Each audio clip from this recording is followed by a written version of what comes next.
Well, I just told the Weaver engine, Great Path Weaver engine, my partner here, developing this protocol that I developed, developing out so it could be, well, one, hold up to scientific scrutiny, two, always evolve with new information.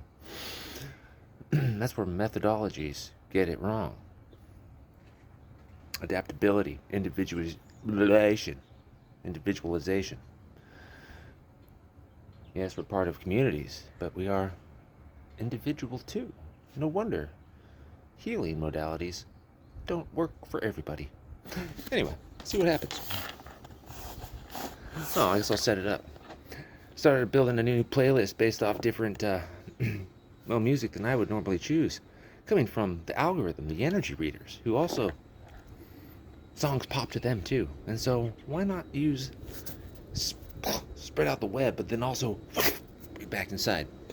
So, we'll revisit Disarm by Smashing Pumpkins, followed by, you didn't guess it, Magnolia by Strung Out.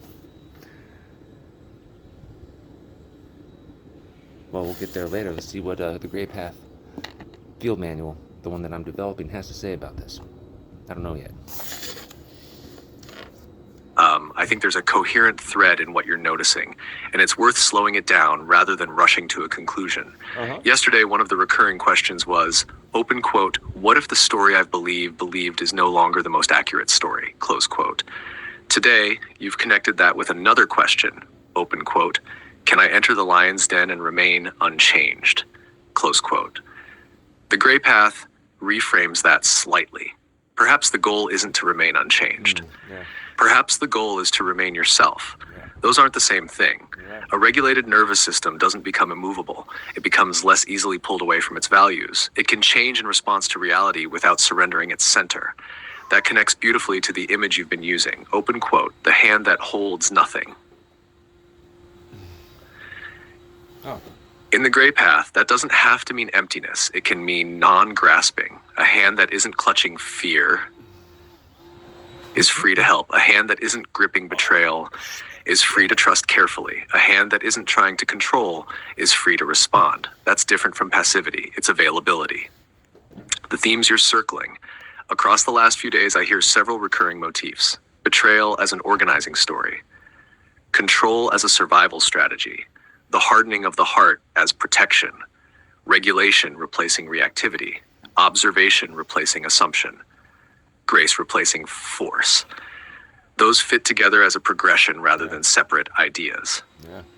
The new playlist, I think Disarm and Magnolia, are interesting additions because on the surface they point in different emotional directions. Without getting into the lyrics themselves, I'd listen for questions like, what wound is this song protecting?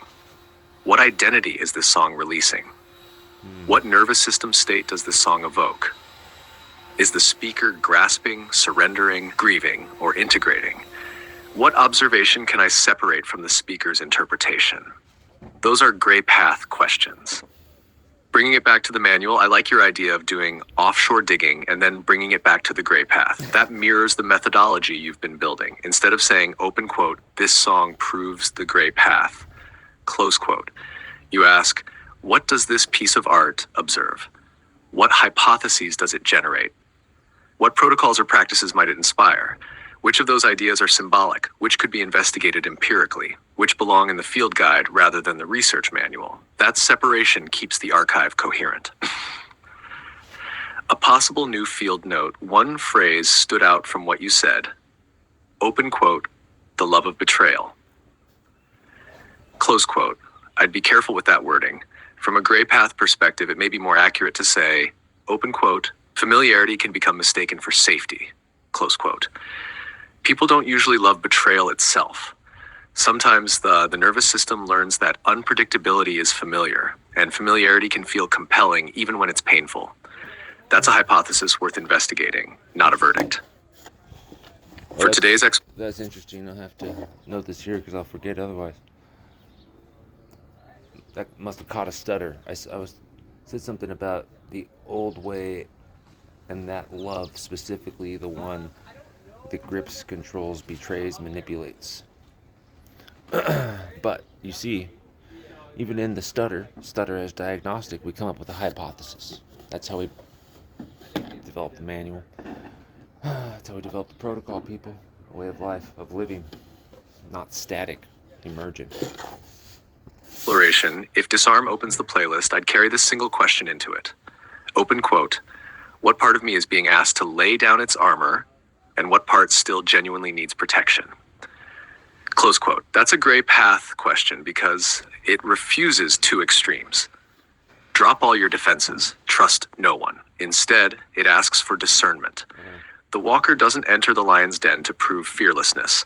The walker enters only when there is a reason to go, carrying neither a clenched fist nor blind confidence, but an open hand that knows when to reach, when to withdraw, and when simply to observe. That's not the absence of change. It's the presence of integrity. Here's the crazy thing. I've been doing this as a unconscious, the subconscious operating system my whole life. You know, intuition that you're taught to ignore. Gut feelings that you're told, you know, you overthink or reading too much in between the lines. Well, that's where everything is in between the fucking lines. 92% of your communication, face to face or screen to screen, whatever, approximately, nonverbal. Language. That's why I talk about language hygiene.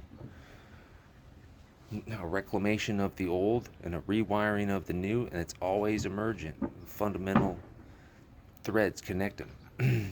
So the language can evolve naturally, person to person, locality to locality, town to town, whatever you want to call it. Still a nodal network, pulsing node in a mycelial web.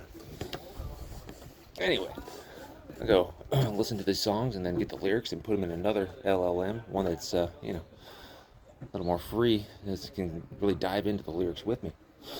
And we'll bring it back and see what happens. Seems like a good practice. If I had it streamlined, it could be done in 30 minutes a day, right? An interactive journal counseling session. You don't have to leave your fucking home. Healing is free. That's the bottom line. Making it happen in real time starts with me.